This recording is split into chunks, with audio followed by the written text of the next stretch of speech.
àwọn ọlọ́jà tó ń ta wóróbo ló mú kí ètò ààbò ìlú Àbújá mẹ́hẹ. Wike ló sọ bẹ́ẹ̀. Mínísítà fún ìlú Àbújá Nyesom Wike ti sọ pé ìṣàkóso ìjọba òun gẹ́gẹ́ bí mínísítà ìlú náà máa fòpin sí báwọn tó ń ta ọjà wóróbo bíi àgbàdo àtàwọn ohun tí ẹnu ń jẹ ṣe ti sọ ìlú Àbújá di ibùgbé wọn báyìí, èyí tó ṣokùnfà kí ètò ààbò mẹ́hẹ nílùú náà.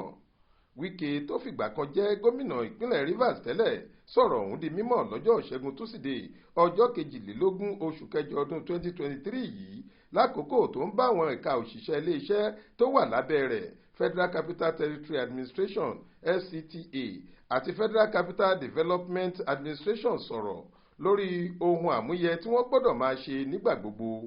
Nínú ọ̀rọ̀ rẹ̀ ní Wike ti rọ gbogbo wọn pátá pé kí wọ́n mú iṣẹ́ wọn lọ́kùnkúndùn kí wọ́n sì máa ṣohun tó tọ̀nà nígbà gbogbo.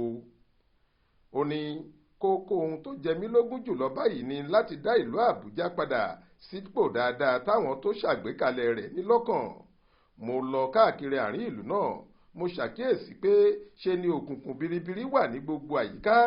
Èyí kò yẹ kó rí bẹ́ẹ̀ rárá. Ohun àkọ́kọ́ tá a gbọ́dọ̀ ṣe ni láti dá ìmọ́lẹ̀ padà sáàrin ìlú náà ní kíá.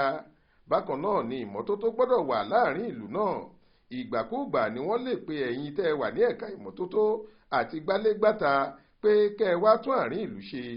Ètò gbọ́dọ̀ wà lórí ohun gbogbo. Àwọn èèyàn kò lè páàkì mọ́tò síbi tó wù wọ́n ṣá.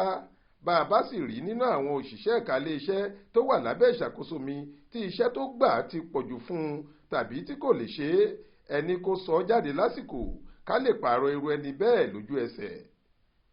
Àwọn tó ń tajà wóróbo káàkiri àárín ìlú Àbújá ni wọ́n ń da ìdọ̀tí sílẹ̀. Bẹ́ẹ̀ ni àwọn ọ̀daràn kọ̀ọ̀kan tí wọ́n jẹ́ oníbàárà wọn máa ń lo àkókò tí wọ́n bá ń rajà lọ́wọ́ wọn láti fimú fílẹ̀ fún iṣẹ́ ibi tí wọ́n fẹ́ ṣe. Gbogbo ilé tí wọn kò gbàgbé àṣẹ kó tó di pé wọ́n kọ́ tàbí wọn kò níwèé rárá la máa dà wó lulẹ̀ pátápátá. Ẹni tó láwọn ilẹ̀ ibẹ̀ ìbáàjẹ́ ẹni tó lóókọ láàrin ìlú. Àkókò ti tó báyìí láti fi ìpìlẹ̀ rere lélẹ̀ fún ìlú Àbújá gẹ́gẹ́ bó ṣe wí. Adéwálé Adéoyè ló ṣàkójọ ìròyìn yìí fún iléeṣẹ́ tẹlifíṣàn Aláròye online. Faith Adébọ́lá ló kà á sétí ìgbọ́ yín.